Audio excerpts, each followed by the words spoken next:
3 and 4 for the final time. Again, it's Roland Isaacs on the pole, Bill Webb on the outside. As they pick up the RPMs, bring it to flag that David Geiger.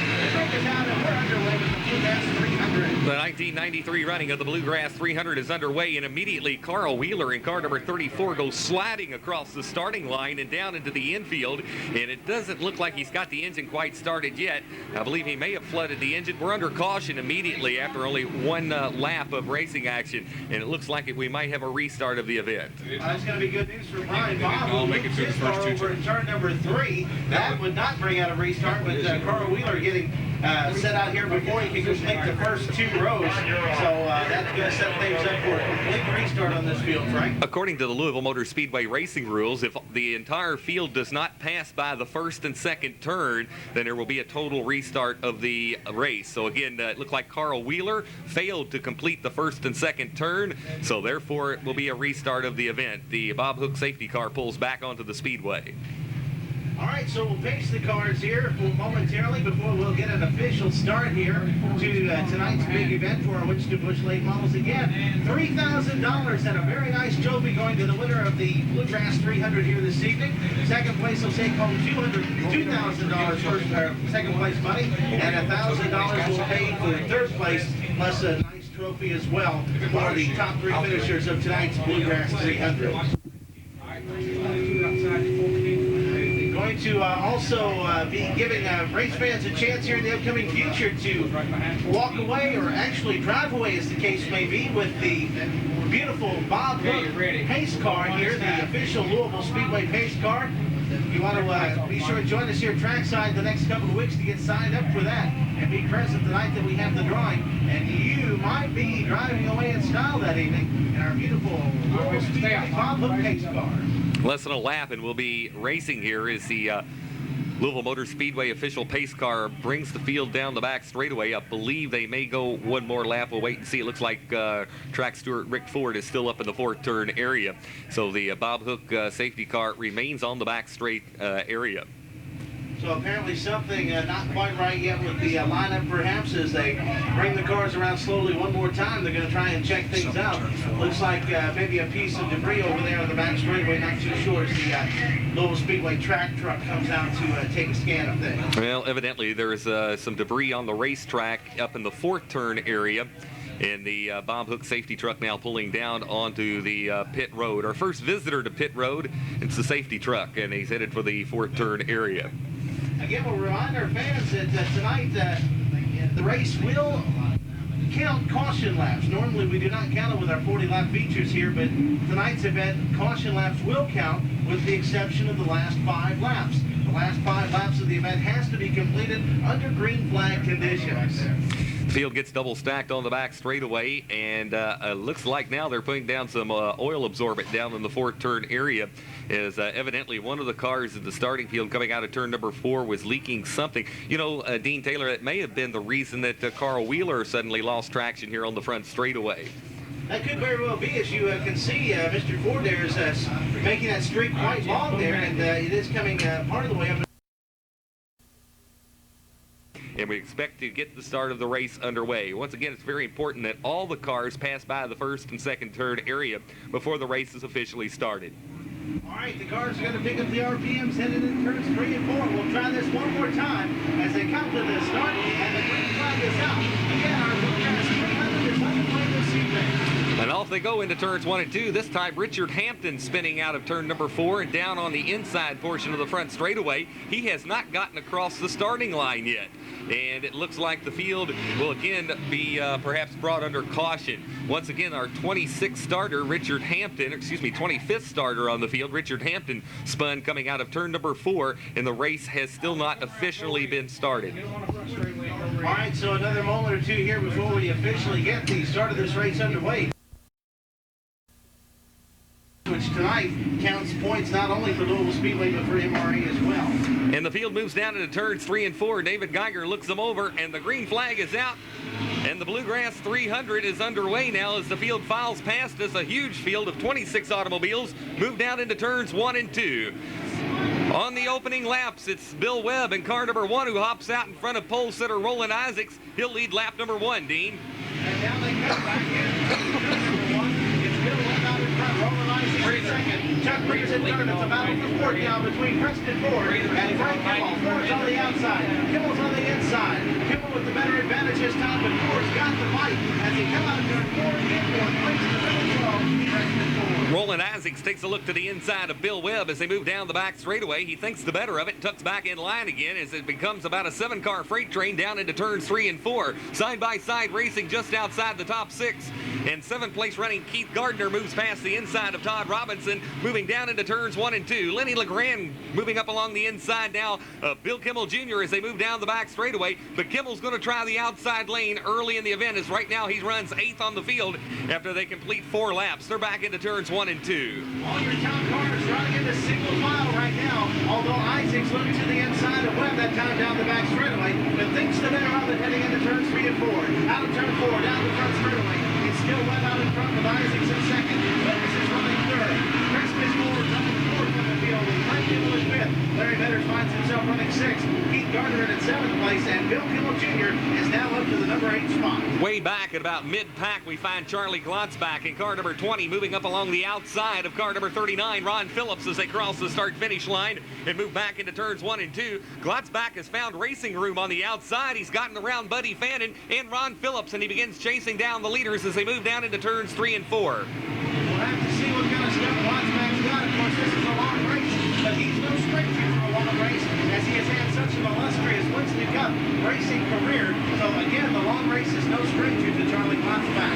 Also, must remember, tonight is a $250 bonus posted by our friends from Runway Driving for the most improved position, right? Okay, busting down the back straightaway, Larry Metters and Preston Ford are running side by side for the number 5 position. Metters moves up and he'll take over 5th as they scream down the front straightaway. Gardner now pulls up along the inside of Preston Ford. He'll pull into the number 6 place position, and he brings along Bill Kimmel Jr. with him. But right now they're dicing side by side for 6th place. They're down in turns 3 and 4. Out of turn 4, down the front straightaway, it's a battle for 6th. As Gardner comes over to the advantage at now across the start finish line.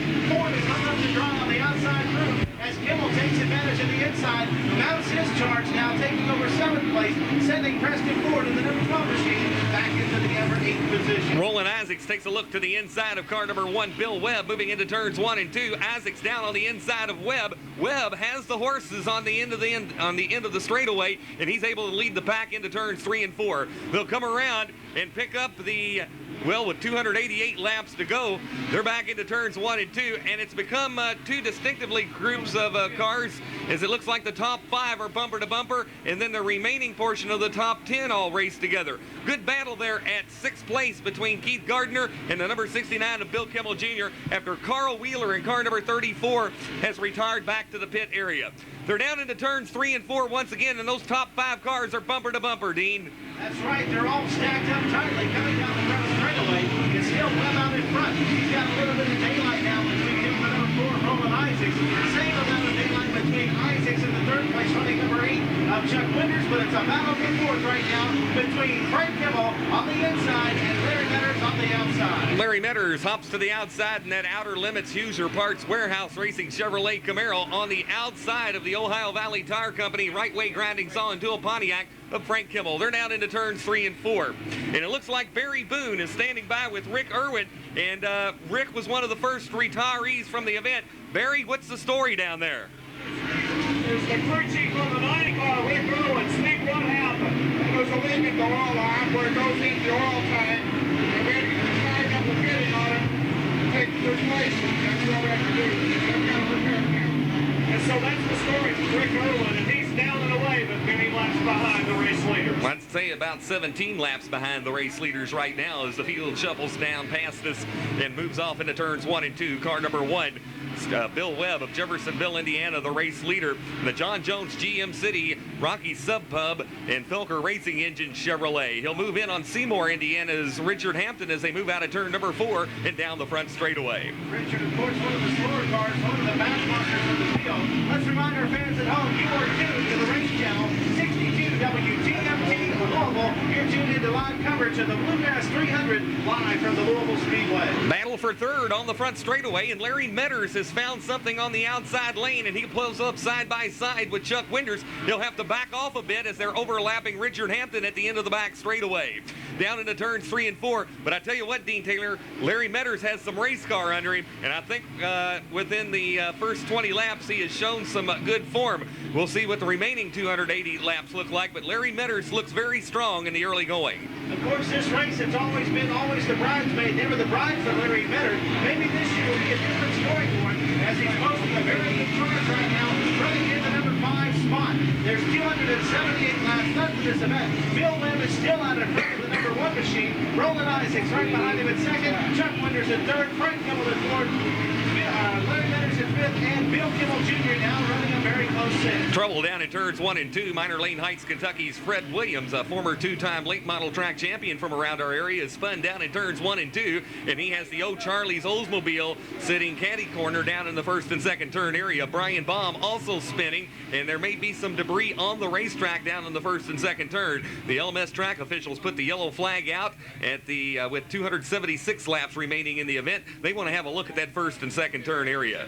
Undoubtedly, as it looks like there was something laid down the way Brian took the spin, unless he was just trying to avoid the number 95 machine of Fred Williams. Not exactly sure, but nonetheless, our Bob Hook pace car will come out to settle the field down, and also our track truck will come out and take a look at that situation down there to see if there indeed there is something on the track. With 25 laps complete. Keith Gardner found his way up now into 6th place, with Bill Kimmel dropping back to 7th, Preston Ford at 8th, and Tom Robinson at 9th. Charlie Glotzback rounds out your top 10 as the green flag flies, and we're back underway with racing action. Into turns 1 and 2, Richard Hampton trying to stay on the lead lap in that Fox WDRB 41 Ford, but it's Bill Webb in car number 1, the Chevy Lumina out of John Jones GM City, who hops it back out front. Roland Isaacs will come up to second. Chuck Winters runs third in the McDonald's Golden Arches, and we got one car up against the outside retaining wall down in turn number 1. It's Jeff Johnson, and Charlie Glotzback goes on a spin. Unfortunately going on a spin, but fortunately no one else collecting Glotzback's machine. We're back under caution. Caution coming out once again with 286 laps left in the race, I do believe. Glotzback, you can see him go on a spin, but he loses the momentum up between turns 1 and 2, so that's going to put him back towards the end of the pack after having such a great run on this event. And once more, the caution flies here under the running of the Bluegrass 300 truck. Well, Charlie Glotzback has 266 laps still ahead of him to make his way back up to about the midpoint in the field where he was. Again, I'm not so sure that one of the cars isn't dropping some type of liquid or debris on the racetrack, as we've had numerous spin outs in the early going of this event, the latest being brought out by Jeff Johnson going into turns 1 and 2, fine driver out of Lexington, Kentucky, and the number 20 of Charlie Glotzback just haphazardly going on a spin just in the same area of the racetrack. We're back under caution with 265 laps to go. All right, so we've got a few moments break in action here, so while we've got this television break, let's take this radio time out of the Bluegrass 300 here tonight on the Race Channel, 62 WTMT. Let's see. 41 and 90.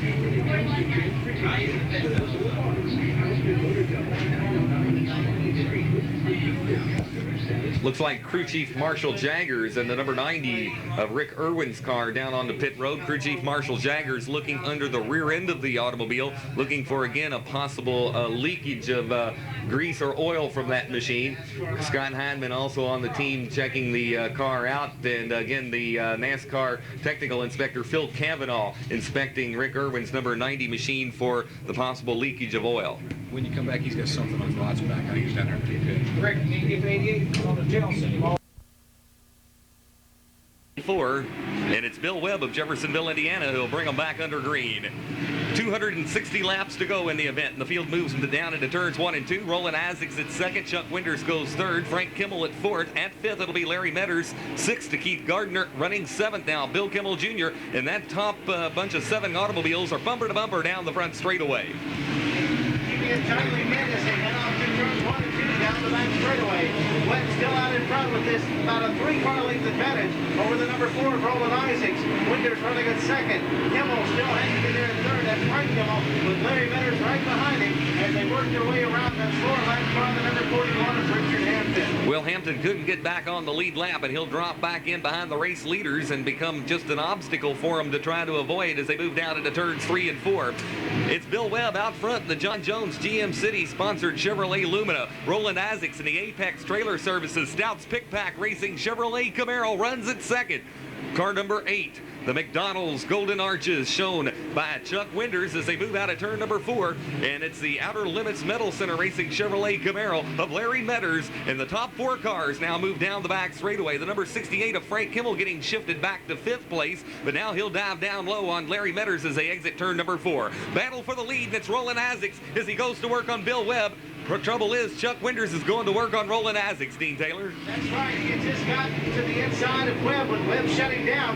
That gave Winders the advantage to the outside. Right now, Webb is trying to hold off Chuck Winders and Roland Isaacs simultaneously. It's kind of hard to do, but he's doing the best that he can right now. Off through turns 1 and 2. It's Webb out in front. Isaacs has got a fender underneath of him. Right behind him, though, it's Winders as they continue to double teaming coming out of turn number 4. Okay, Webb gives Roland Isaacs a bunch of racing room on the inside. The trouble is, Webb likes running on the outside. He keeps that little engine revved up on that outside lane and continues to lead the race. Down into turns 3 and 4, he uses a bunch of momentum down into turns 3 and 4, but Isaacs will go door to door as they come down the front straightaway. Giving the advantage to Isaacs that time across as he had his nose out in front of the Webb machine. Isaacs with a better bite now out of turn number 2. He's going to gain the lead down the back straightaway. Webb drops back to second. Larry Metters now goes to work on the inside of Chuck Winders. The colors of Don Jackson Racing will show the way down into turns 1 and 2. And it looks like a lot of fender bending is going on as they come out of the second turn and down the back straightaway. Larry Metters with his hand out the window is slowing down into turns 3 and 4. And it could be the mechanical gremlins are once again knocking on the door of Larry Metters. We'll watch for Metters to see if he makes an unscheduled pit stop, and we'll get Barry Boone headed over that way as well. Out front, it's Roland Isaacs with Chuck Winders running at second. Bill Webb drop kicks back to third. It's the Kimmel brothers, Bill Jr., and then Frank just behind him there. And down on pit road, we have the number 05 of Larry Metters. Let's go to Barry Boone and see what the story may be. Well, the crew's underneath the hood of the car. Larry has killed the engine. And apparently there's a problem, so now they're underneath the car. They had a tire here to change, but apparently it's not a flat tire at all. Larry Metters very upset inside the race car, slinging those guns around. The crew comes to the attention of the race car now, and we'll get back with you with an update as soon as we have it. Thank you very much, Barry Boone. It looks like Larry Metters has the window net down on the machine and anticipates climbing out of the ride. 247 laps left to go here tonight in the Bluegrass 300 from Louisville Motor Speedway. And your race leader is Roland Isaacs out of Pee Wee Valley, Kentucky. Pleasure Ridge Park, Kentucky's Chuck Winders goes second. At third, out of Clarksville, Indiana, it's Bill Kimmel Jr. Bill Webb continues to drop kick back through the field. Keith Gardner has now gotten around him for 5th place position. That puts Webb back at 6th right now. But Preston Ford running there at 7th. Tom Robinson is in an 8th place position. Buddy Bannon having a good run right now in the number 9 spot. And then we have to go back to the number 10 place position. I believe the number 14 of Junior Blankenship there is rounding out your top 10 cars. We have one car out of the event, Rick Irwin's machine. One car sitting on pit road. That's the number 05 of Larry Metters. And we have 2 cars that have at least gone down 1 lap to the race leader, that being Jeff Johnson and the number 41 of Richard Hampton. Other than that, all the other cars are still on the lead lap as they move down into turns 3 and 4. And it's a 4-car freight train out of the 4th turn area. Roland Isaacs out front. Chuck Winders runs at second. And it's the Kimmel Racing Team, the bright colors of Right Way, grinding saw and tool, running 3rd and 4th place. Dean? Also, if you remember back earlier in the racing event, I believe about lap 1, Carl Wheeler went out of this race earlier as well, right? Barry Boone standing by on pit road with Larry Metters, who's unfortunately perhaps out of the event. Thanks, Scott. Larry, what happened to the car? It just developed a miss. We got the head back on last week. Evidently, it's control with that head. So the car developed a miss, and then you shut the thing off. I shut it off. It'll still run, but it's cluttered. We need to find out what the problem is. So tough luck for the Outer Limits Chevrolet. Larry Metters said the car developed a miss, and then he just shut it down on pit road. Trouble on the front straightaway. Lexington, Kentucky's Jeff Johnson spins it down on the inside, does not collect the inside pit wall. He'll roll it back on the front straightaway as far as he can to perhaps get out of the racing traffic. And again, we remain green flag racing. Very interesting, a cylinder head problem developed on car number 05, Larry Metters' machine. Meanwhile, we've got to switch up for second, Dean Taylor, on the back straightaway. Indeed we do, as Chuck Winders rolling around now, and for second, The number 69 machine, Frank Kimmel, now finds himself running second on the field. He's going to work right now in the race leader, the number 4, Roland Isaac. Kimmel going to look to the outside, but sleeps a little wide up the banking. He's going to have to settle in for second right now, as brother Bill is battling for third with him and the number 8 of Chuck Winters. Roland Isaac's bust out of turn number 4, and once again he unleashes the power underneath the hood of that Stouts Pick Pack, Apex Trailer Service Company, and Phillips Electric Company, Don Jackson Racing Chevrolet Camaro. Right now it's Bill Kimmel Jr. though, who hops to the outside trying to catch Roland Isaac's off guard, and he'll battle for the lead on the front straightaway. Meanwhile, directly ahead of our race leaders, Richard Hampton along with Hank Hartleach, and they could be some opposition for Kimmel trying to race on the outside. Well, you're absolutely right, Frank. It is the number 69, Bill Kimmel Jr., who's running second. Frank has gone back to third. He was battling with Chuck Winters. But somebody sitting very patiently right now is that number 98 machine, Steve Gardner. He's just kind of sitting back there watching the top 4 cars go to work on each other, waiting for the right moment, because there are 235 laps left in this event.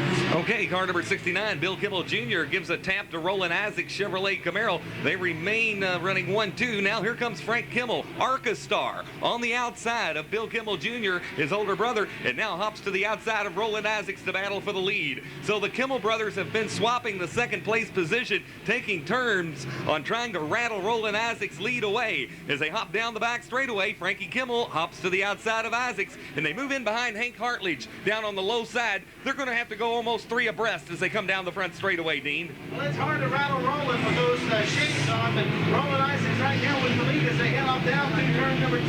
He's going to pull to the outside of Hank Hartleach to put him a lap down to the rest of the field, but he's going to continue to tow Kimmel with him, both Frank and Bill, and Chuck Winters staying in there in the thick of things as well. How'd you like to be Chuck Winters watching that incredible racing going on in front of you, just knowing you want to be part of it? And he'll attempt once again to reel in the race leaders as they move down into turns 3 and 4. Here comes Frank Kimmel, the 1991 late model track champion. He'll take the lead with 230 laps remaining down into turns 1 and 2. Dean?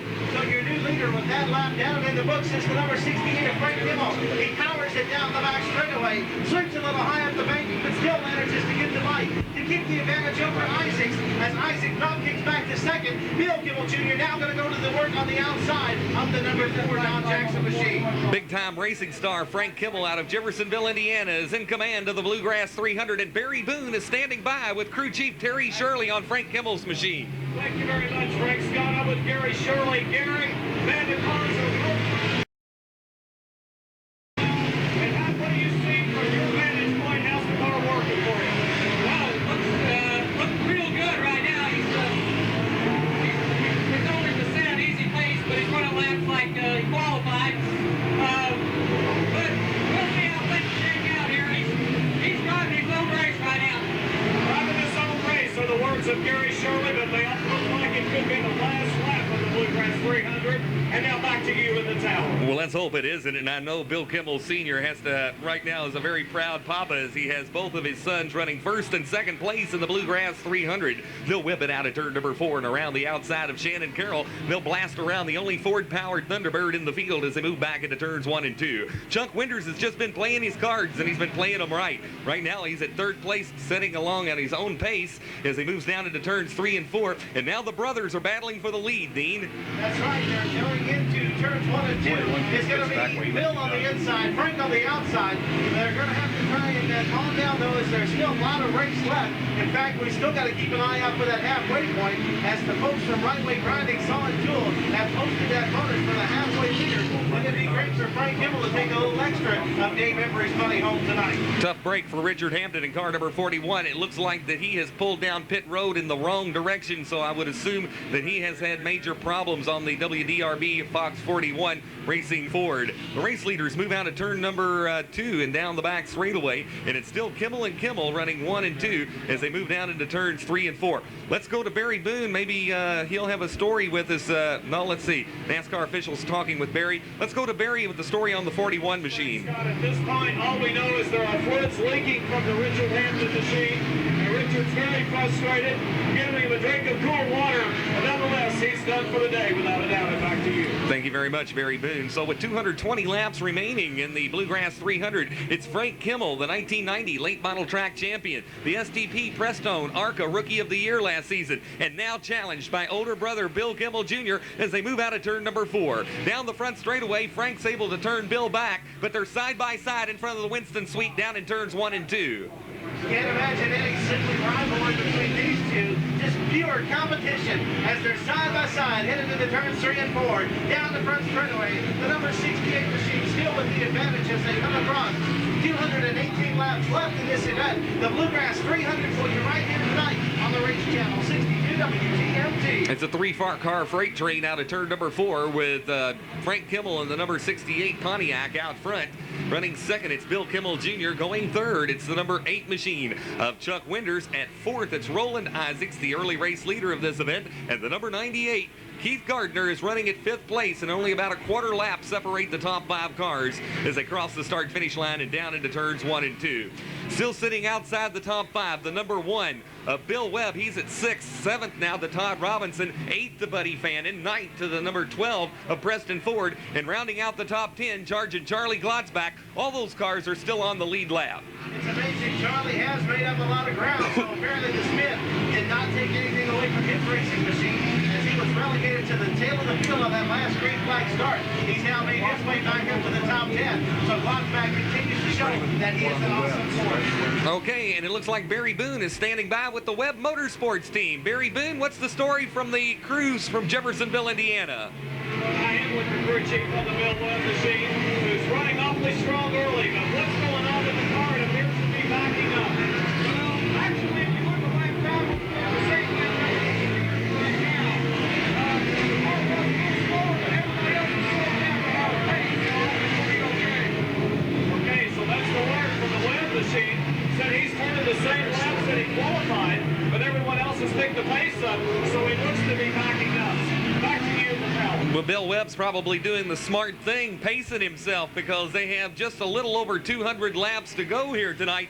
And he is, according to, again, Buddy Webb, the crew chief on the car, he is turning the same laps that he did qualifying a little earlier. So it looks like, Dean Taylor, the drivers are picking up a little bit of aggression out there in the early going, especially the two Kimmel brothers. And one thing they don't want to do is burn each other out trying to lead this race. Oh, no doubt about it, Frank, as there is still a lot of way to go. We haven't reached the halfway point yet, the 150 lap mark. But right now it is all like Kimmel brothers coming as back they have strong. just flat got that pedal pressed to the metal as they continue to reel off the laps here. Chuck Winters, though, sitting in a very good position as we've seen him do throughout the earlier parts of the season. In fact, I've started labeling him as the shark. He kind of sits there and waits for an open moment, and then he strikes. Charlie Glotzback is picking up positions on the racetrack, folks. So his last call was at 10th place. He has picked up 1 or 2 positions since then. Charlie Glotzback runs at 8th place, and he's quickly reeling in the number 15 of Todd Robinson, as well as the number 1 of Bill Webb, and they're all in single file moving down the back straightaway.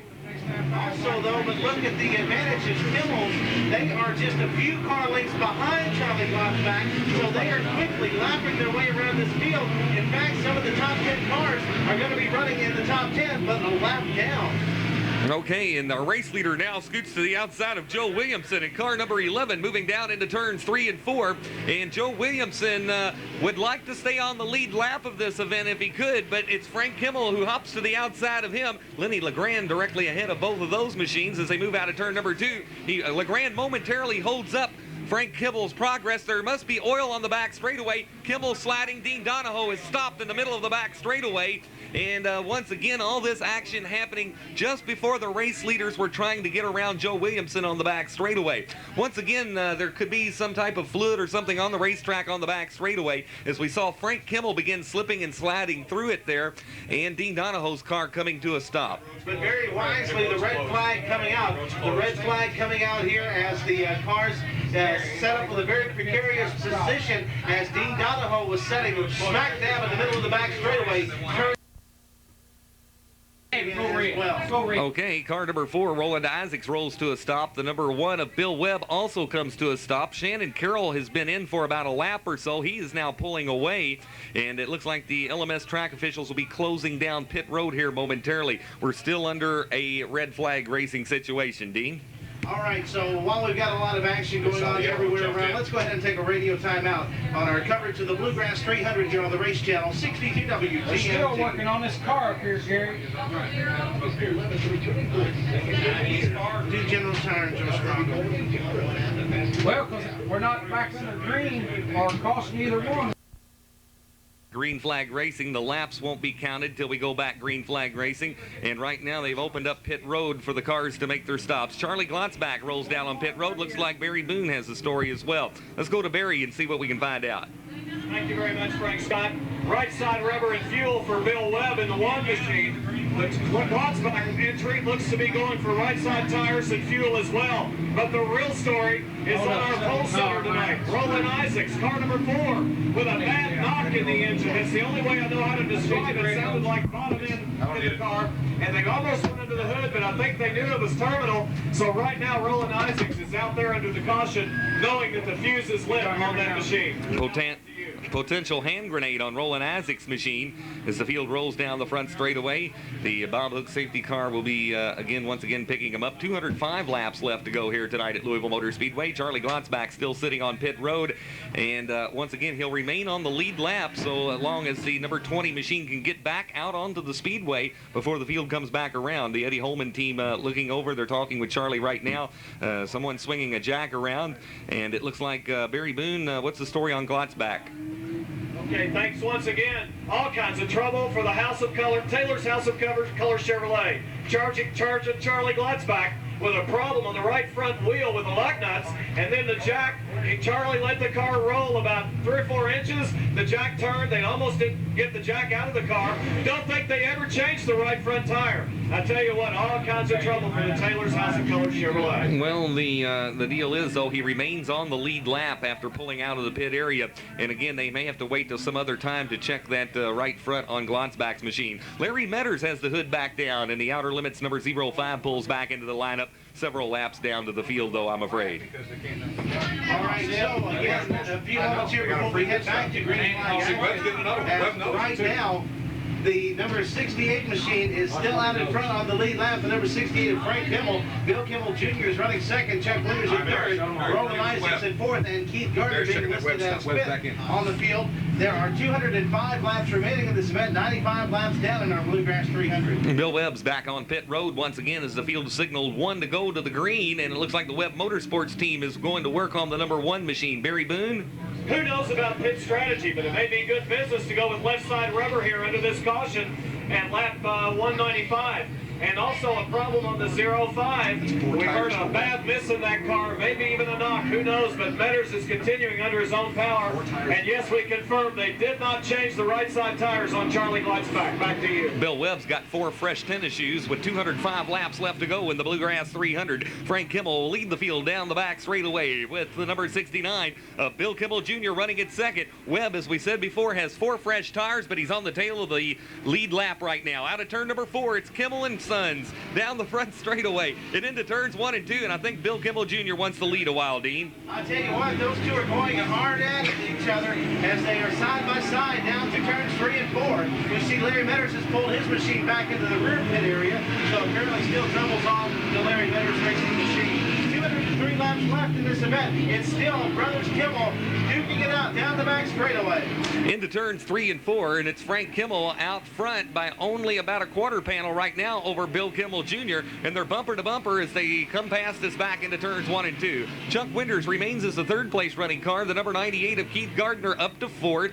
Excuse me, yes, at 4th place as the scoreboard changes to reflect that. And then at 5th, Todd Robinson in car number 15. And right now he is about a 3/4 of a straightaway behind our race leaders as they move back into turns 1 and 2. The Kimmels are side by side on the back straightaway. The Ohio Valley Tire Company, and Glotzback's in trouble down in turns 1 and 2, Dean Taylor. Oh, he goes on a spin just almost the exact same spot that he did earlier. So again, any momentum that he's picked up, he's going to drop back. Perhaps there's troubles with the Taylor's House of Color Racing Chevrolet. We'll have to wait and see what all happens. Green flag remains out as Charlie Glotzback builds up some speed. He remains on the lead lap, but what he needs right now is a caution flag period because the race leaders are within a quarter of a lap of chasing him down and putting him a lap down. Top 4 cars are on the back straightaway. Oh, he is having his share of troubles, as you can tell, that the handling has gone away seriously on that number 20 machine. So Charlie Glotzback has had his share of troubles on the pits and on the racetrack here this evening. Well, let's find out if Bill Webb can go the rest of the distance of about 200 laps here tonight after changing 4 tires and taking on fuel. What's the story, Barry Boone? Thank you very much, Frank. Well, the word is from the Webb pit, they had to do something. The car was so slow, they felt they would only go backwards if they didn't go with left side rubber. And yes, they believe that they can go the distance in the event. And back to you, Frank. All righty, so Bill Webb set to go for the final 200 laps here tonight with 196 laps left to go. Charlie Glotzback driving right now like a man possessed. He's trying to stay on the lead lap, but only about 150 feet behind him's Frank Kimmel and Bill Kimmel Jr., a pair of the Ohio Valley Tire Company, Martin Landscaping, and Right Way Grinding Saw and Tool Racing Team cars as they move down the back straightaway. Chuck Winters in the McDonald's Golden Arches currently runs at 3rd, while the Barley Ford Thunderbird of Keith Gardner still rattling along at 4th place, and running 5th, Todd Robinson, about a full straightaway or more behind the race leaders. Joe Williamson, who had a problem just before that red flag condition, was in danger of going a lap down, may be racing right there with Robinson for a top 5 running order. Scoreboard now reflecting the number 14 of Junior Blankenship as our 5th place running car, so that would put Robinson at 6th. Going 7th, perhaps Joe Williamson and Ron Phillips inside the top 10 unofficially. All right, now we're going to see how things play out over the course of the event, as neither of the Kimmels stopped for a pit stop that last time around. We see now that Frank has caught tail end of the Charlie Glotzback car. Charlie will be going to lap down here momentarily as he continues to fight that racing machine as it continues to sweep high through the turns. So again, pit stops are going to play into this event sooner or later, as the top leaders did not take advantage of that last pit cautionary period. Frank Kimmel's up along the inside of Charlie Glotzback. Glotzback once again fighting to stay on the lead lap, but he goes 1 lap down to the race leaders as they cross the start-finish line with 190 laps left to go in the event. And Dean Taylor, I believe we're coming up on the halfway point here very, very shortly. Frank Kimmel out front in car number 68, and he expands on that lead. He'll open it up by about 3 to 4 car lengths over his older brother, Bill Kimmel Jr. Chuck Winters in 3rd place in car number 8, the Golden Arches of McDonald's, and Barry Boone is standing by with the Chuck Winters crew.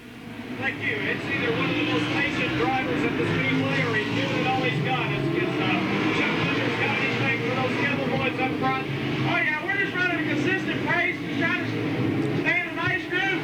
Let the Kimmels have a little bit of a family reunion, and we'll wait like we did and turn the wick up on him and turn loose. And so he does apparently have something for the Kimmels. As soon as the chicken's ready and the reunion's over, Winters is ready to rock. And back to you in the tower. And they're all doing the hokey pokey out there with 187 laps left to go in tonight's Bluegrass 300. That was Kenny Warner, a team representative for the Winters Racing Team, McDonald's Restaurants Racing Chevrolet. The race leaders move back into turns 1 and 2, and it's car number 68, Frank Kimmel now. And Dean Taylor, he has expanded on that lead, something we haven't seen now as he opens it up to about 3 to 4 car lengths over Bill Kimmel Jr. And I bet Bill Kimmel Jr., his older brother, just kind of saying, well, let's let the youngster go for a while. We're going to ride along up to this halfway point, and then I'm going to try it. Well, not sure exactly what the entire story is, but definitely Frank has opened up some daylight between him and older brother Bill, as they have separated themselves by about, we'll call it 6 car lengths right now, as they head off through turns 1 and 2. It's Frank out in front, Bill back in 2nd, Chuck Winters running a pace in 3rd, as they continue to work their way towards some of the slower amount of traffic. Frank going to work to the outside now, the number 29 of Hank Hartledge. Just ahead of him is the number 12 of Preston Ford, and the number 1 of Bill Levis in front of him. So those cars will probably be going a lot down here very shortly as well. Well, those 4 fresh tennis shoes for Bill Webb didn't help him out. The gas probably did, though, as once again the Webb Motorsports team feels that the John Jones GM City, Rocky Sub Pub, and B&J Heating and Cooling Racing Chevrolet can go the rest of the distance. But I tell you what, they changed the tires not to improve on the traction, but to get the stagger right on the car so it would go around the turns, and that just hadn't played out well. The Webb Motorsports team is set to go a lap down here in just about 2 to 3 car lanes. 181 laps remaining in this event, just about 30 laps away from our midway point. That $200 Right Way Grinding Saw and Tool halfway challenge bonus up for grabs this evening. Right now, a couple of Right Way cars are facing this field. Frank Kimmel out in front, Bill Kimmel Jr. running in 2nd, both carrying the moniker of Right Way as well as Ohio Valley on their racing machines.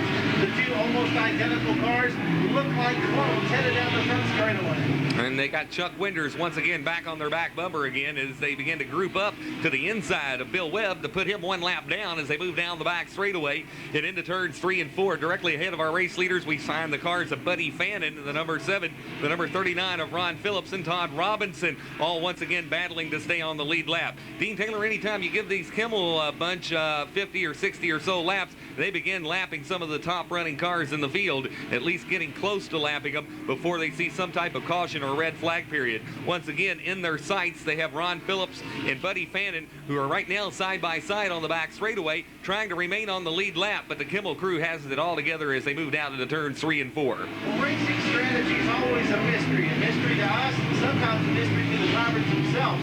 But I got a feeling that maybe the Kimmels, their idea is to put everybody a lap down so that when they take their pit stop, if they have to do it under green flag, they can do it in good conscience. Well, I'm sure that Chuck Winders has a different strategy. He wants both Kimmel brothers racing right together so that when he passes them, he's know he's got both of them.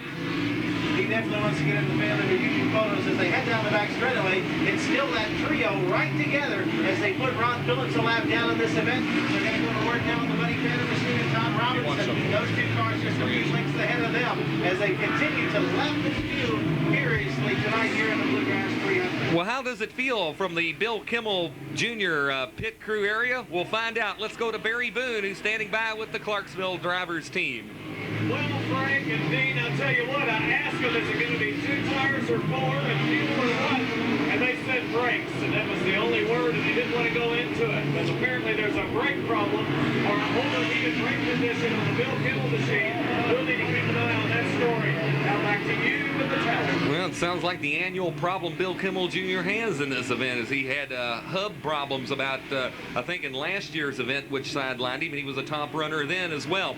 Again, they are fighting a brake problem in car number 69, Bill Kimmel Jr., and that's the story from the Ohio Valley Martin Landscaping and Right Way Grinding Saw and Tool number 69 pit crew area. Right now, the younger brother Frank is out front, an experienced ARCA driver now after picking up Rookie of the Year last year, the STP Prestone Rookie of the Year award for the ARCA touring circuit, and right now he's among the top leader in the point standings. He's taken a weekend off from the series circuit and is competing tonight in the Bluegrass 300 and is leading with 169 laps left in the event. Some of that right way grinding saw and tool bonus at the halfway point might be paid to one of the cars that they sponsor. We'll have to wait and see. Frank Kimmel glided up into turns 3 and 4 a little more than he wanted to, and here comes his older brother Bill to the inside, and Bill's going for the lead once again. They're side by side on the back straightaway. You know, when you're seeing some telltale sparks from time to time behind the number 69 machine of Bill Kimmel Jr., definitely a sign that something amiss with the brakes. And also, just a few weeks ago, I was over at the Kimmel Race Car Laboratories, and what was brother Frank doing? Working on Bill's brakes on his machine. They were trying to correct the problem. Apparently, heavy-footed Bill, from time to time, likes to wear those shoe leather down. Well, he's not using the brakes much now because he just whipped past the guy that worked on them. As they move out of turn number 2 and down the back straightaway, Bill Kimmel Jr. of Clarksville, Indiana, looks for his first major race victory here at Louisville Motor Speedway. But to do it, he may have to hold off a younger brother as they race back into turns 1 and 2. Just 15 laps away now from that halfway challenge as it's Bill Kimmel Jr. out in front. Frank just a couple of inches behind him. Chuck Winders patiently running third there where he has been setting all night long. Well, Chuck's a veteran of late model competition here at Louisville Motor Speedway. He knows when the big money's paid, and I tell you what, there's 200 riding on lap number 150, and he is slowly positioning himself to the inside of Frank Kimmel and could zap away second place just about any time. As we look at the battle at fourth place, we find Todd Robinson in car number 98, Keith Gardner placed in the number 4 position right now as they move down the back straightaway. And I think Barry Boone is standing by with the Gardner team, and they are right now just about a straightaway or so behind the race leaders, and maybe we'll find out if that's where they want to race at or not. We'll find out. Barry Boone, what's the story with the Gardners? Thank you, Frank Scott. I'm with Kevin Gardner, the crew chief on the Bowerly Ford. Kevin, when do you plan to pit and what do you plan to do? Well, right now, cars is now starting to come to him. Looks like he's getting faster than the leaders. I can't really tell. I haven't got him on watch, but I want to pit the next caution. I want to put just enough fuel to make it to the end because I don't want to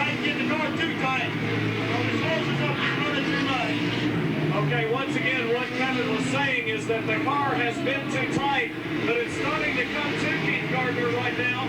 He doesn't want to add too much fuel because he doesn't want to tighten it back up, and they plan to pit at the next caution. Back to you, Dean. Ray Rapp and Frank Scott. Okay, the Kimmells are swapping it up on the high side and the low side of Joe Williamson, and they'll split the difference coming out of turn number 4.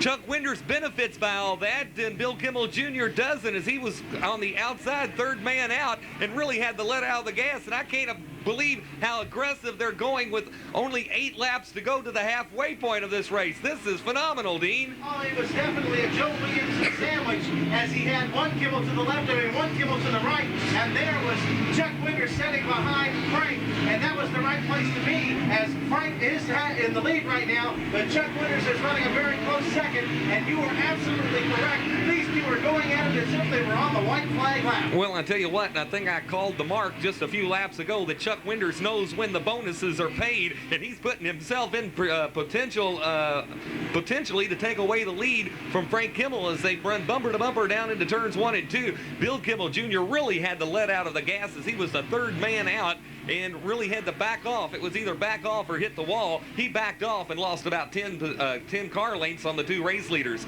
They're down and across the start-finish line, and we're 4 laps away from the right way grinding saw and tool halfway bonus of $200. Will it be paid to a right way grinding saw and tool sponsored race car, or will the Golden Arches pull through the drive-through? Well, of course, in Winston Cup racing, you get 5 points for leading 1 lap. That is not true here, but however, 1 lap can make you $200 richer. We're just 3 laps away from that. Soon to be 2 as they head off through turns 3 and 4. Frank is out in front. Chuck Winters is right behind him. The remaining single file as they head off through turns 1 and 2. They're going to have to get around the number 14 machine of Junior Blankenship to try and find some open racing room. Junior Blankenship at 5th place on the field, and that means there's only 5 cars on the lead lap, and there could be less than that on the next lap.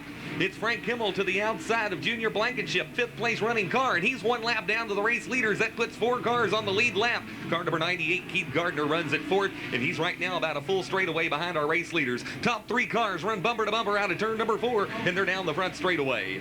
Your right way grinding saw and tool halfway bonus goes to the number 68 of Frank Kimmel. Frank Kimmel picking up $200 from his benefactor, Dave Henry and the crew, and right way grinding saw and tool. I got a feeling Chuck Winters may have pressed Frank Kimmel a little harder, but they had that slower car ahead of them, Junior Blankenship, and they just flat run out of racing room. Congratulations to Frank Kimmel and the right way grinding saw and tool Ohio Valley Tire Company and the Martin Landscaping Racing Pontiac, picking up that $200 bonus from right way grinding saw and tool company. We've got a battle for the lead into turns 1 and 2, and I think if Chuck Winters could have done this a few laps ago, he may have been the leader at the halfway point. He knows where he wants to go, and that's to the inside of Frank Kimmel. They'll reel up on him coming out of turn number 4. Bill Kimmel Jr. has caught him as well. Bill is going to go to the outside. Bill would like to get 2nd place back and make the Kimmel family affair once again, but Winters is not letting go of it as they head down the back straightaway. Frank Kimmel out in front. Chuck Winters on the inside there, running up even Steven as they come out of turn 4, but Kimmel still with too much for Chuck Winters. Okay, Frank Kimmel still out front. He'll glide up that 12-degree banking into turns 1 and 2. Chuck Winters handling well down on the low side. And the thing about this part of the race is, Dean, these cars are handling with less and less fuel in the car. So we'll continue to see what happens. Trouble over in turn number 3. It's Brian Baum in car number 74. He's down on the inside portion of the infield area. The Gardner team has come over to the flagman to motion for a possible caution flag. They're watching to see if they get a caution. If they do, Gardner's going to come down and pit. Again, we're watching the flagman David Geiger, who is watching Brian Baum. Brian cannot get the car restarted, although now he rolls down to the infield area with 144 laps left tonight in the Bluegrass 300. The Gardner team once again motioning for a pit stop, and I believe the Kimmels are as well.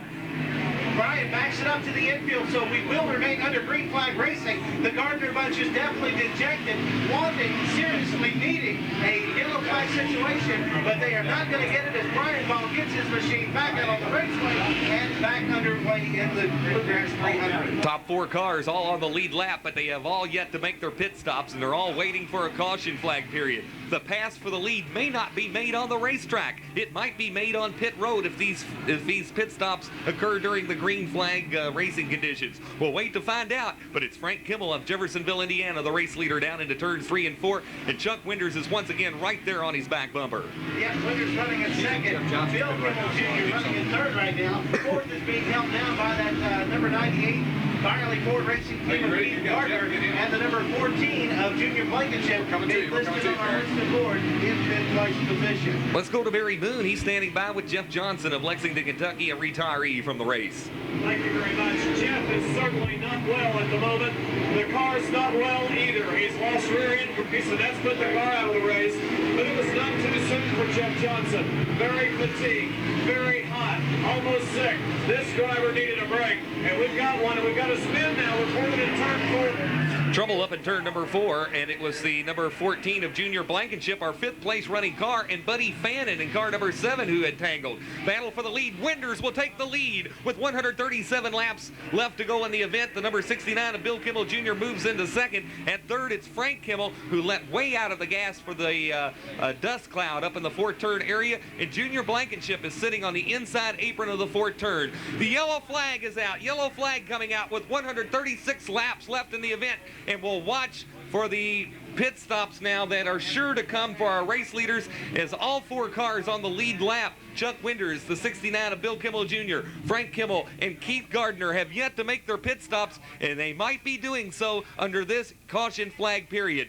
All right, so definitely this is going to open things up. This is the moment that a lot of drivers have been waiting for. They need to come into pit road. They need to pick up fuel because they cannot make it the rest of the way without it. You never know when another caution is going to happen, so you've got to take advantage of the situation. I believe we'll be seeing the top 5 cars coming in for that splash of fuel.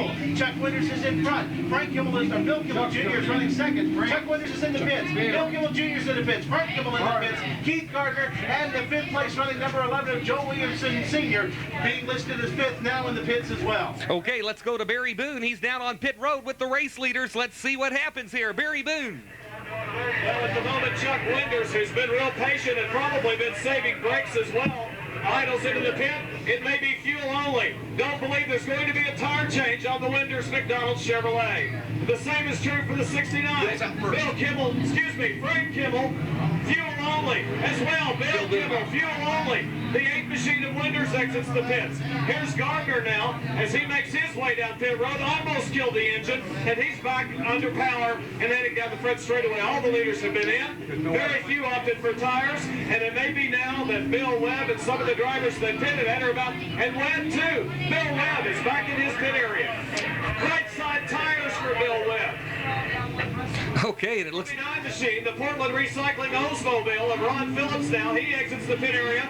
And the 15 calls Body Shop Buick as well. So everybody on pit road, very few for tires. Matter of fact, the only driver getting tires is the 1 machine of Webb in the John Jones GM City entry. So back to you in the tower. Boy, what a break for Ron Phillips and Todd Robinson. They were in danger of going a lap down to the field. However, the wrecker was towing the disabled machine of Junior Blankenship across the racetrack and brought the whole field to a stop. And that allowed Ron Phillips and Todd Robinson to escape from the pit area and remain without losing another lap to the race leaders. So definitely a lot of breaks happening indeed, as that cautionary period was an advantage for a lot of the racing teams. All the cars now have had that splash of fuel that they'll need to finish this event. So this is going to set us up for a very action-packed finish to tonight's event. 134 laps are remaining here in our Bluegrass 300. 134 laps remaining in the event. Bill Kimmel Jr. will be scored as the race leader. He beat everyone out of the pit area. It was only fuel only for his machine, as was probably the case on Frank Kimmel and Chuck Winders, but that shuffles the standings around, and Bill Kimmel Jr. is the race leader now, with coming up on, as the scoreboard will change to reflect it, 134 laps now left in the event. All right, so it's going to be Kimmel and Kimmel again. It's Frank out in front, Bill out in front, Frank running in second, Chuck Winders in third, Keith Gardner listed at 4th, Joe Williamson Sr. now going to be listed in the 5th place position at number 11, Copiers Plus Chevrolet, running inside the top 5, and it looks like the number 14 is back on the pit road as he'll be picking up some more work on his machine. Okay, and the field moves down into turns 3 and 4, and it looks as though right now they've had a wrecker malfunction. One of the wreckers are stalling down in the third turn. Bill Webb's back down on pit road, and maybe perhaps Barry Boone can give us a story there. They've changed enough tires on that machine to start their own tire service center. Let's find out what the story is. I'm with Troy Phillips, the crew chief on the 39 car. Ron Phillips said he was about to go a lap down. Boy, the caution couldn't have got one at a time. I think we're 2 laps down to be exact. I think try to get that car back out before the pace car comes back to the we get 3 laps down. So I think we're just safe. I think there's only 2 cars on the 2 laps down, and I think we're setting the pace and try to make it move down. Well, I didn't see you put tires on the car, Troy. It looked like gas and go. It's gas and go. The tires are that's brand new. We put them on this morning. And they're just now starting to come in really, so we'll see how it goes from there. And you know, that may be what's happening. That may explain and answer a lot of questions here tonight, why the drivers aren't putting on tires. They put on fresh tires for the start of the event, and they're reporting now that some of them are just starting to come in and work well. Now back to the tower. Okay, thank you very much, Barry Boone. And them tires are just now coming in. Over 150 laps on them. Glotzbach's prediction was right. I tell you what. The field forms up down in turns 1 and 2, and again, the cars that are not on the lead lap are on the inside lane, Dean. I'm sorry, Frank. And the field is again moving down the back straightaway behind the Bob Hook safety car. Cars that are not on the lead lap are on the inside lane. Your race leader is Bill Kimmel Jr. of Clarksville, Indiana. And I tell you what, just saw a kind of a thumbs up signal from John Martin of Martin Landscaping, one of the associated sponsors on the first and second place cars. And I know John has got to be feeling good tonight.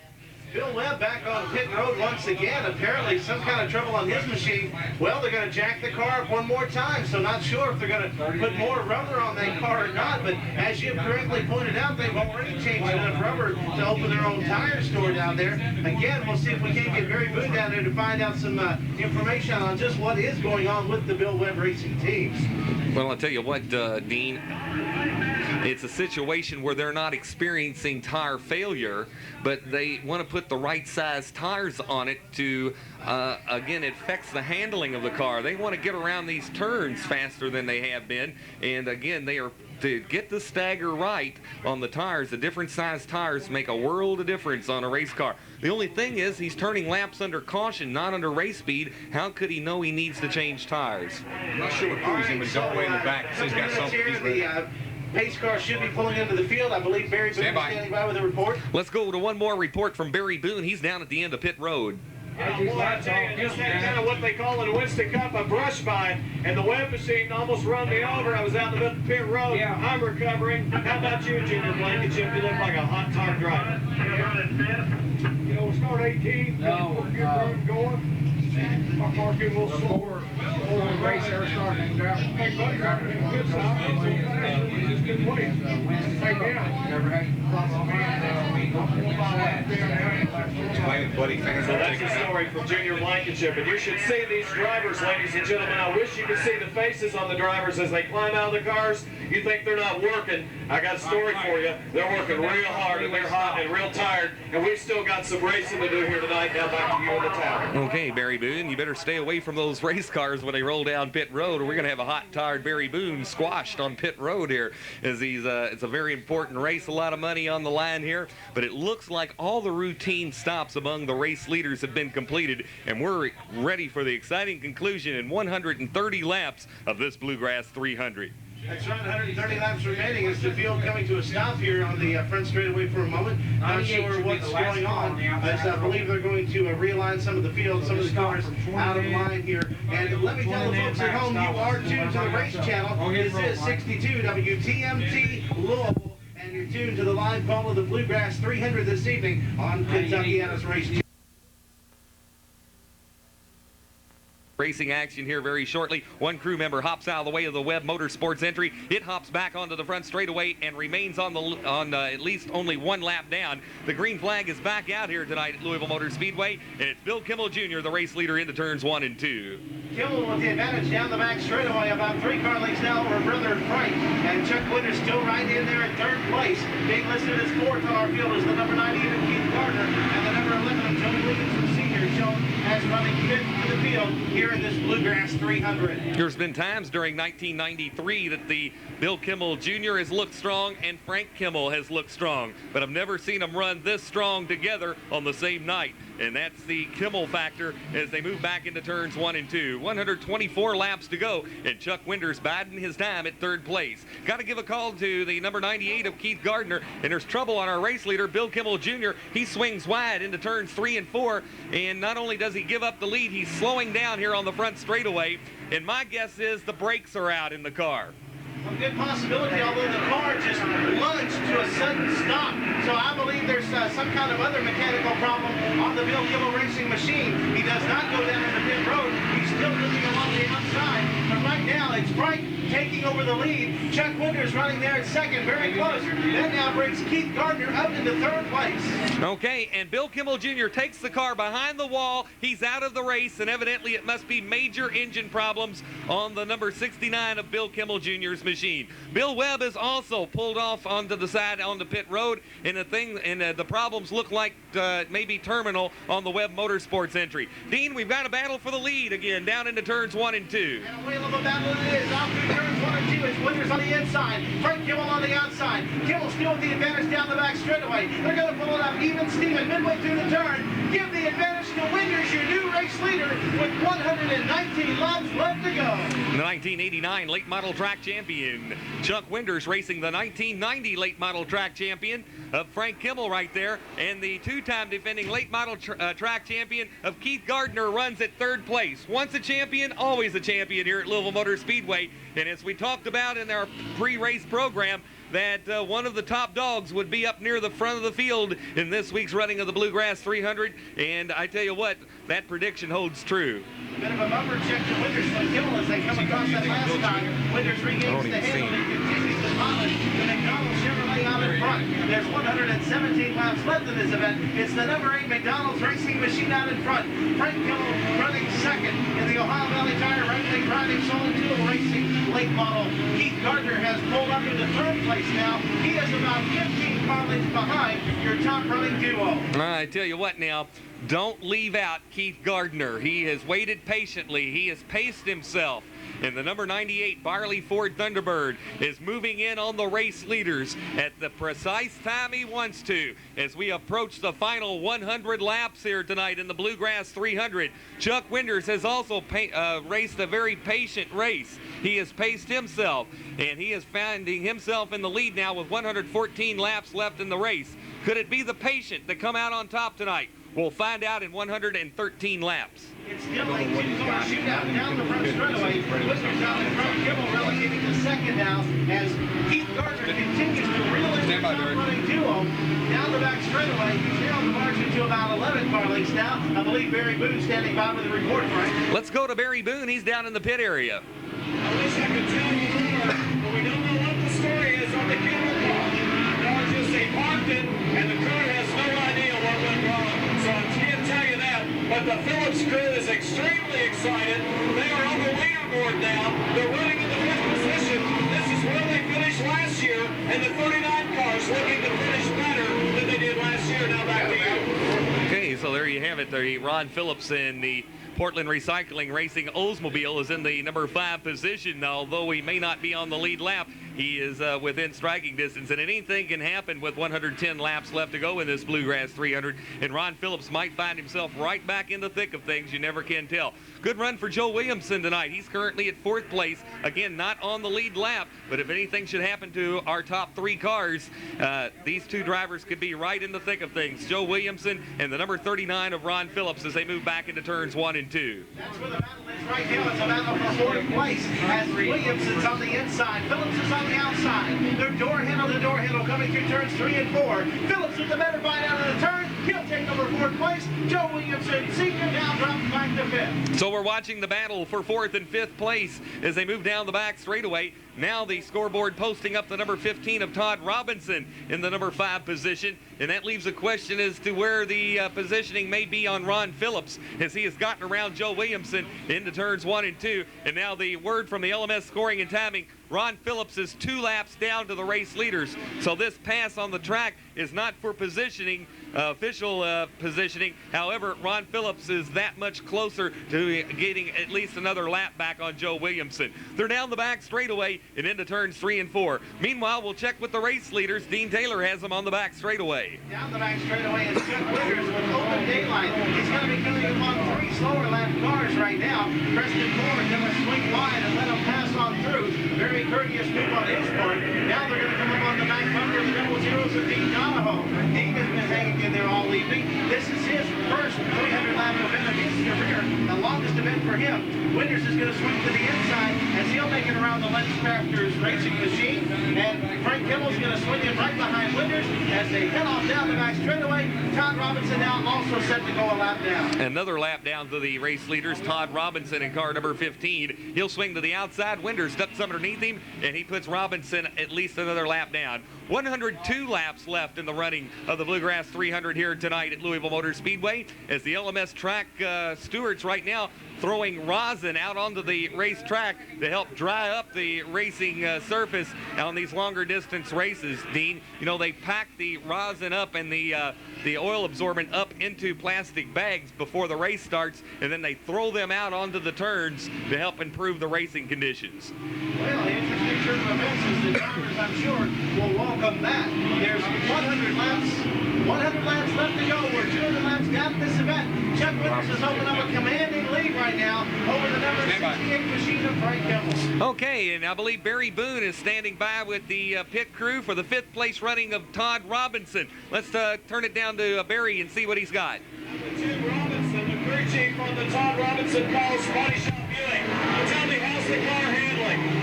It's not running too bad. We're 200 laps in the show. That was the story.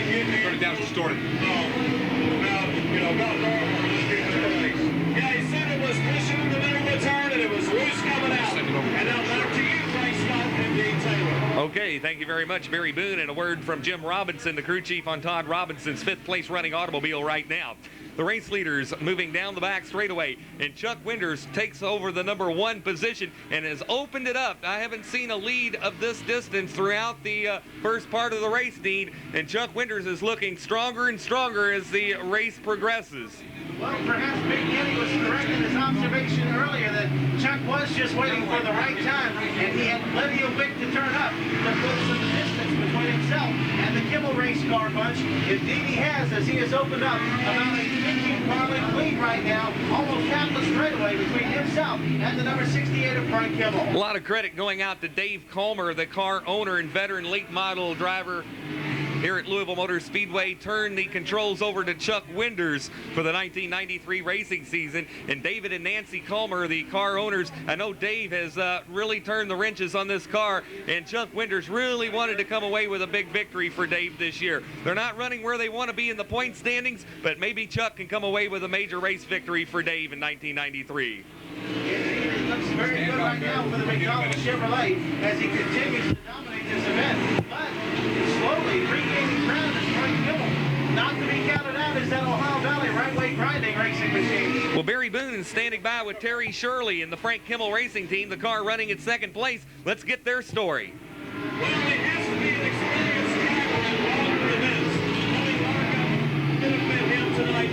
Tell us, how's Frank seem to be doing from your vantage point? Well, I'll tell you, the Ohio Valley right-way tool grinding Pontiac doing real good. Right now, we're kind of in a place where we just want to ride.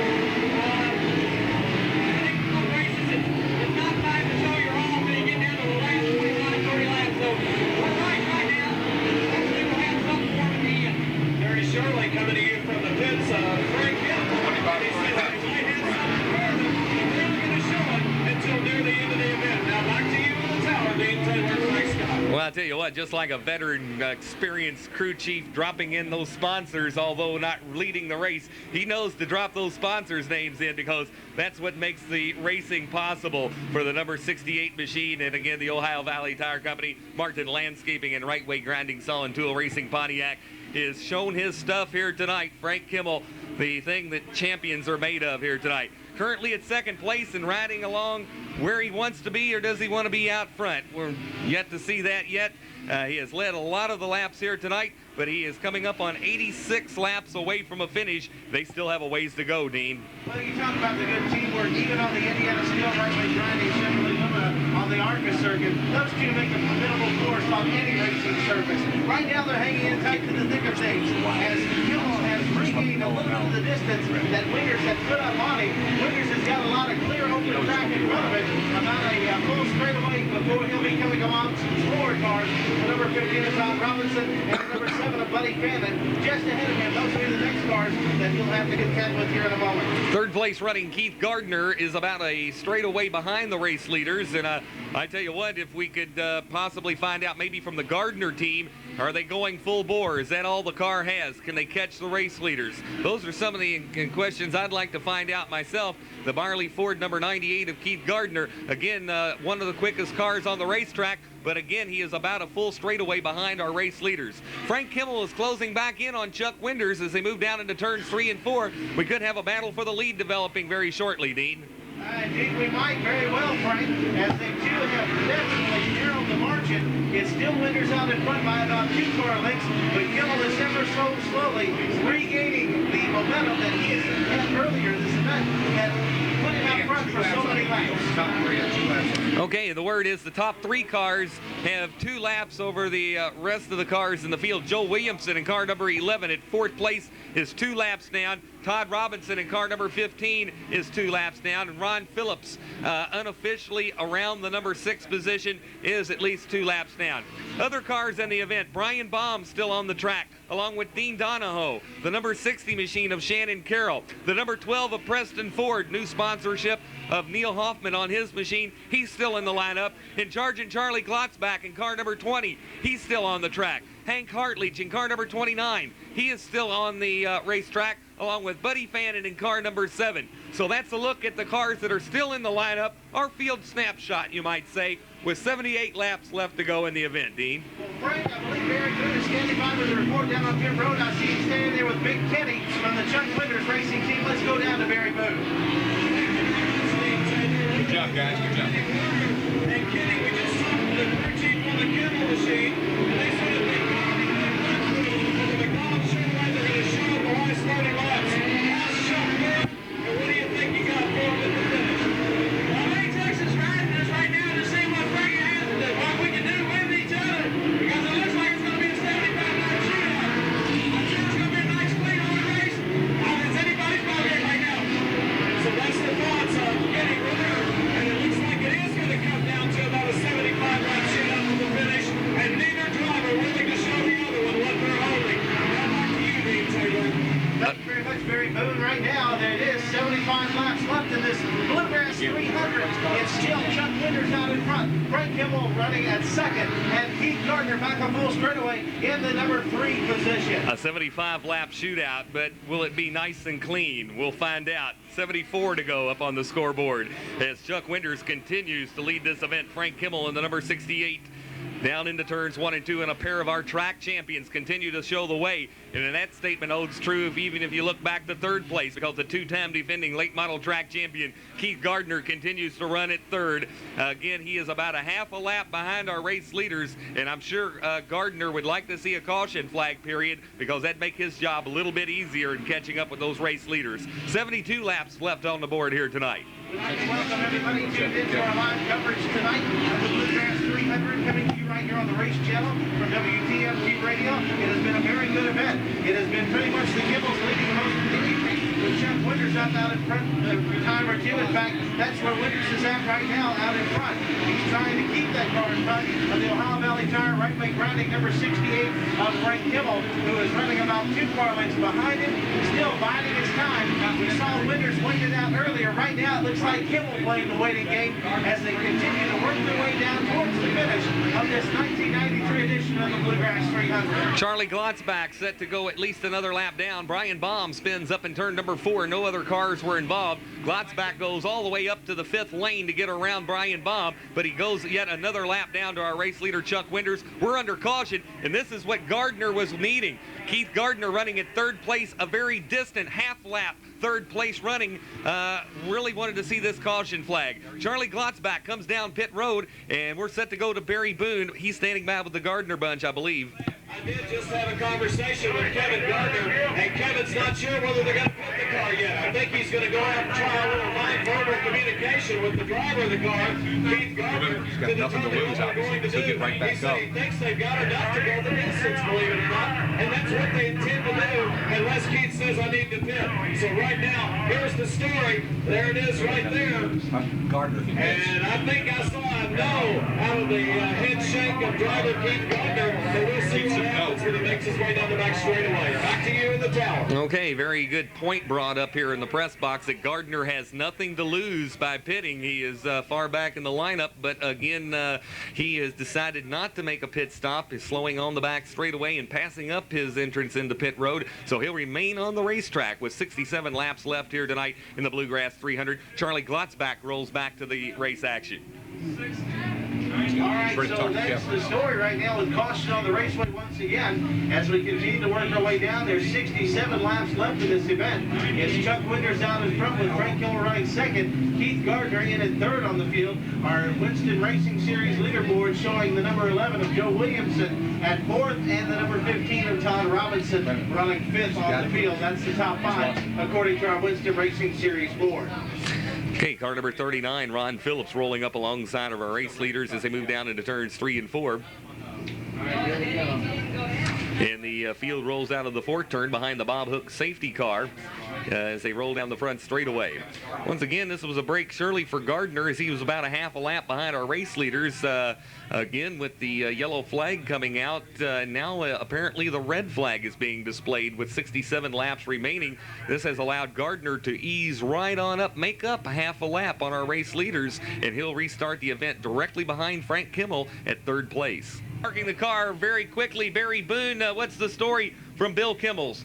We're just about to find out as you do. So tell me, you said you had a little bit left for him. You believe, and we're 65 laps to go here. What do you see happening? I'll get him over to him. Well, I tell you right now, like I said, it's a good time to ride. I'll get him over We're to going to check him out here a little bit. Frank backed off, cooled the car down, let the tires cool down. Came back and caught him fairly easy, so I think we got a little left for him. So that's the story from pit road. Back to you in the town. And that, of course, was Terry Shirley, the crew chief for Frank Kimmel's machine. I thought he was going to go over and have a word with Bill Kimmel Jr., but suddenly Bill walked away to his pit area.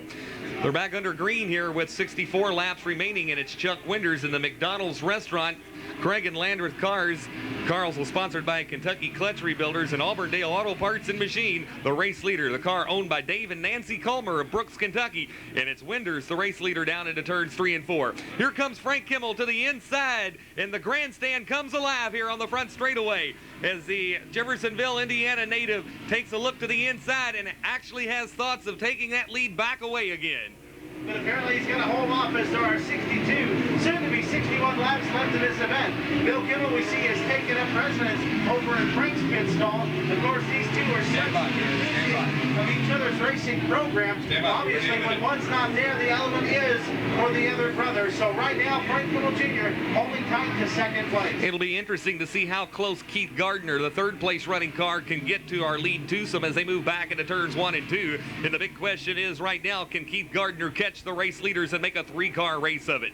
They're down into turns 3 and 4, and Frank Kimmel tries the high line. As they come out of turn number 4, he'll tuck back in line again, and Chuck Winters leads with 59 laps left in the running.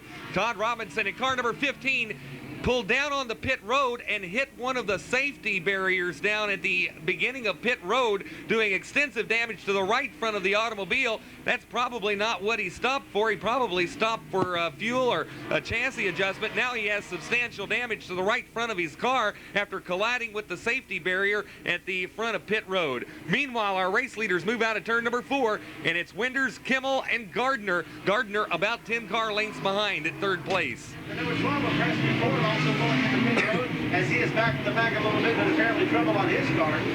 It's right now Winters out in front, Kimmel running second, Gardner back about 8 car lengths, make it 10 maybe, as they come across for lap number 55. Okay, so they have 56 laps remaining in the event. The race leaders move down into turns 3 and 4. And once again, Gardner has not fallen behind, nor has he caught up. He's running about the same speed as the race leaders. The only difference is there's about 10 car lengths separating himself and Frank Kimmel at second place. Let's go down to Barry Boone. I believe he's got Bill Kimmel Jr., a one-time leader of the race, but a retiree now. Thank you very much, Frank Scott. Bill, the car was so strong early, one put you out. Here the Pete, I got some car belt, and he all first started fluctuating there. We thought he was in pretty good shape because after the stop, we picked up a few stops, a few positions. By getting down first, that was the only stop we had to make. I thought we'd be green from her on, would be okay. But there's no doubt you were set to be a contender for the win here. But it looks like it's not going to be the 69, but maybe the 68. What do you think about Gregg? Has he got anything for the 8 machine of Chuck Winder? Well, they said he was running in the O's earlier, so I think he can run with him, but it's so hard to pass. Oh, the track's really slick right now, so I think Chuck would probably have to mess up before he can get around. And that's the word from Bill Kimmel Jr. And tough luck for the driver of the 69 machine. Okay, so that's the story from Bill Kimmel Jr.'s pit.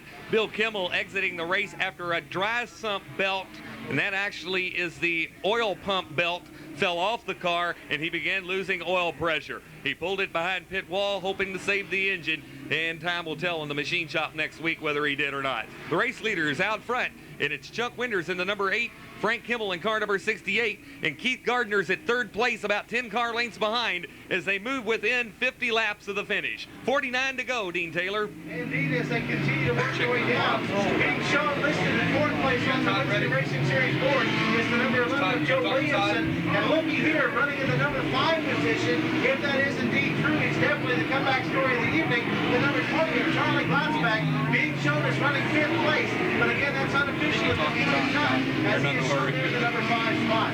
Okay, so Charlie Glatzbach gets up on the leaderboard as in the number 5 position, and a good run here tonight for the Eddie Holman Racing Team. I don't know what the bad luck, perhaps the bad luck boogeyman bit the team early in the race. He's gotten 1 or 2 laps down to the field, but has come back and now is at 2 laps down to the field, but at 5th place. So a good run here tonight for the Taylor's House of Color, Shakey's Lounge, and Sterling Beer, JB's Body Shop Racing Chevrolet Lumina.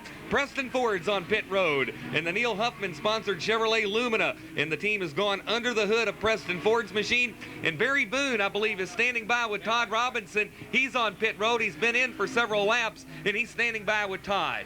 Todd Robinson, one of the hottest drivers on the race circuit, having a bad night. Todd, what happened over in turn 2?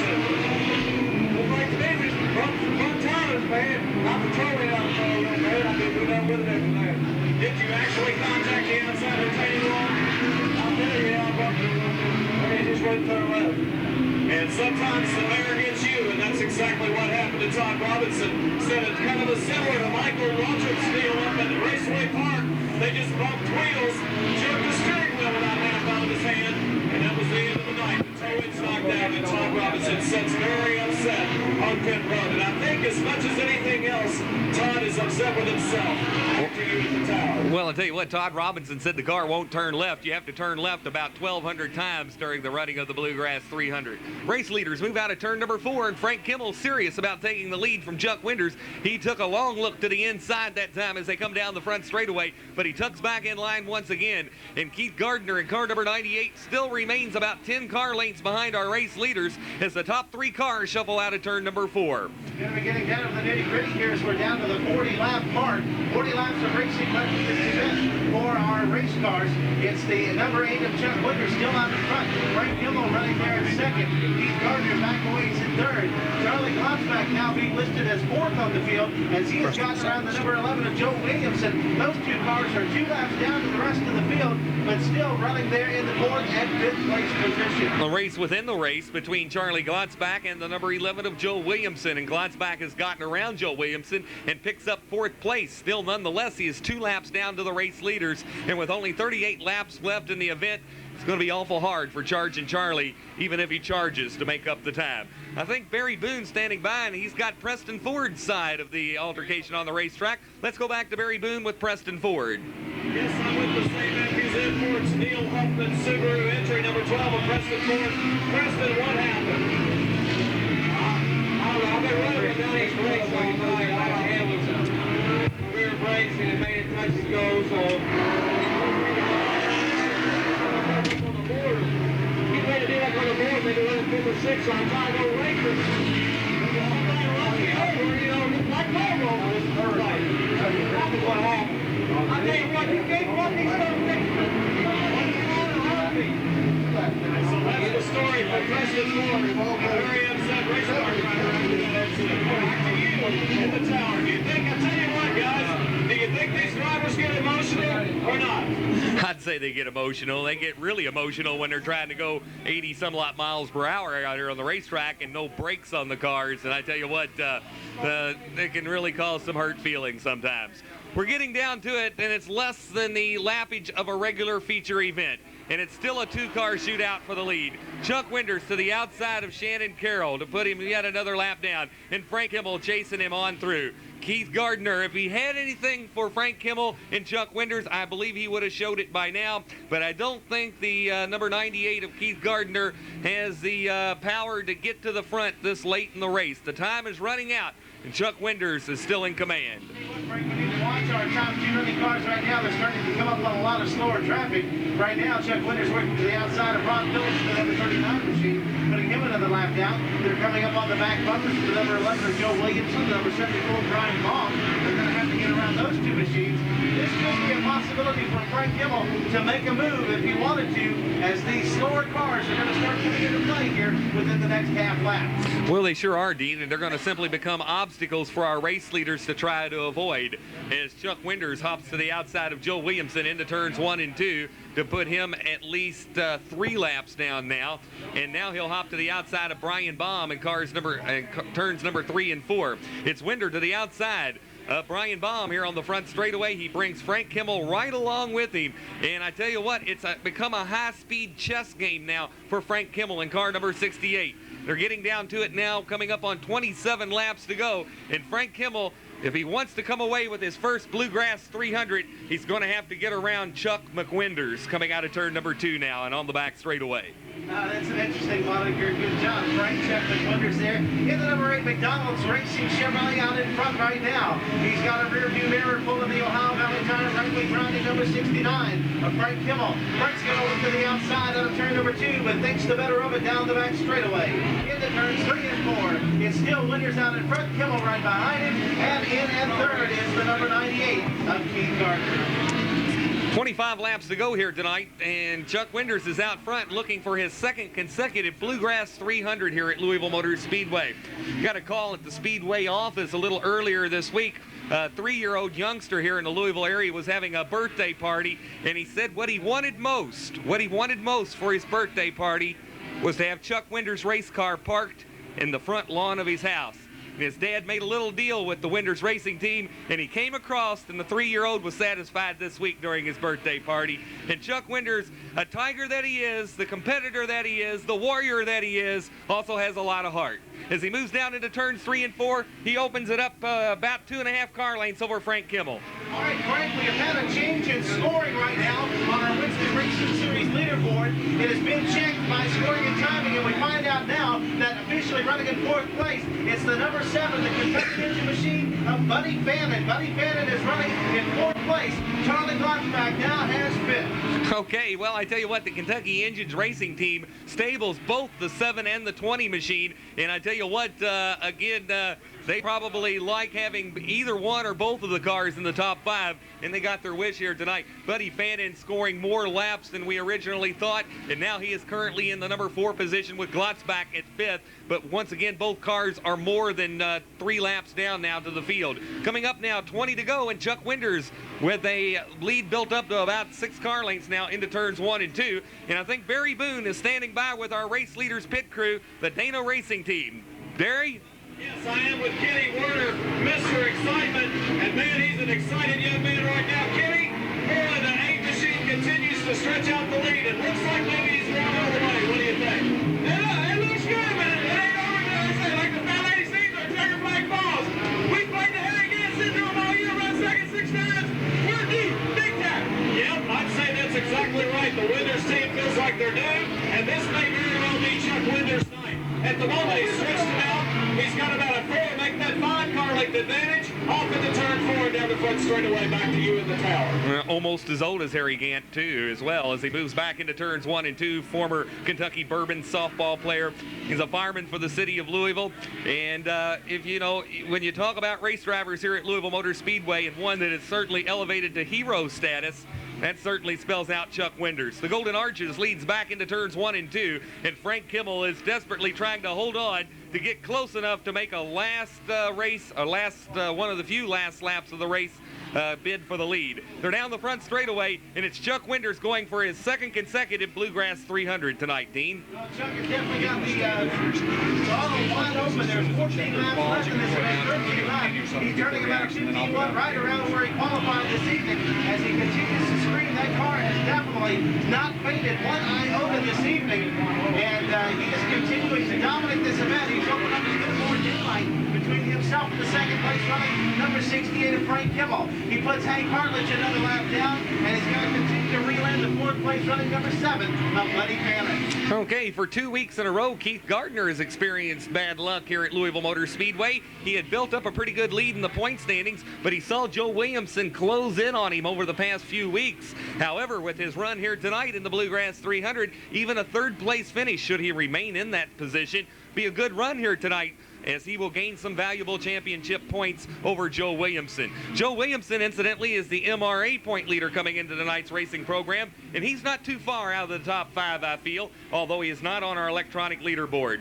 We have 10 laps remaining in the contest, and the interval between 1st and 2nd place has mysteriously shrunk now to about a car length and a half, and Frank Kimmel is serious about taking away the lead from Chuck Winders and coming away with the Bluegrass 300 victory. 9 to go, Dean Taylor. Single digits it is as we continue to work our way towards the finish here of the 1993 Bluegrass 300. Who will it be? Will it be Chuck Winders walking away with the victory, or is Frank Kimmel still got some more for Chuck Winders? He is definitely reeled in the number 8 McDonald's Chevrolet as they head down the back straightaway.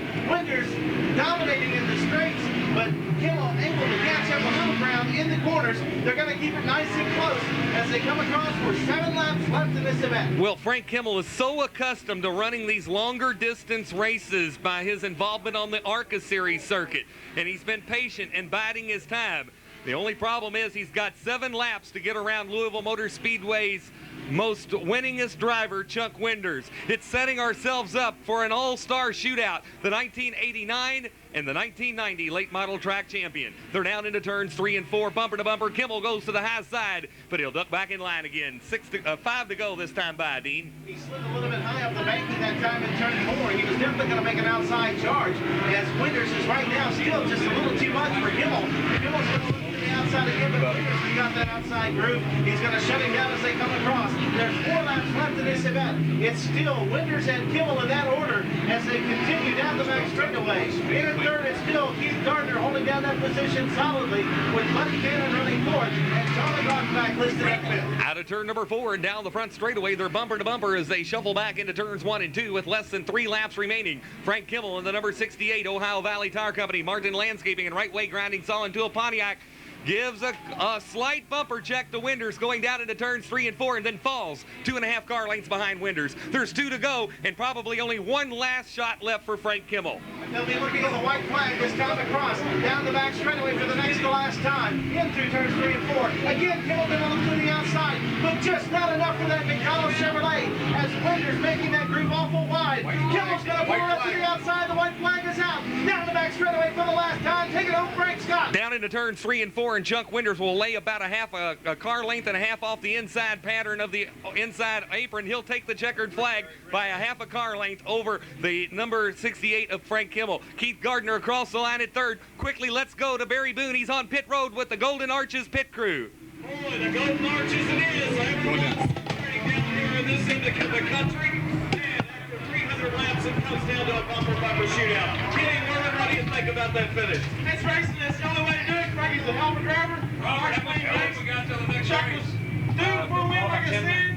We got the win. Let's try to run Let's this let back. it go from here. Hey, I know you're going to go celebrate with your driver, and a very happy crew it is. This McDonald's Chevrolet Chuck Winders wins the Bluegrass 300 at Louisville Motor Speedway. Becomes the first driver to win a pair of consecutive Bluegrass 300. He was last year's winner as well. And again, he comes away with his second Bluegrass 300 victory in a row here at Louisville Motor Speedway. Not running where he wanted to in the point standings this year, but since taking this ride over from Dave and Nancy Comer and driving for Dave Comer this year, he comes away with a major race win here tonight. The car sponsored by McDonald's Restaurants, Auburndale Auto Parts and Machine, Kentucky Clutch Rebuilders, and Bullet Machines Incorporated. He has pulled it to a stop on the front straightaway. Let's hear it for Chuck.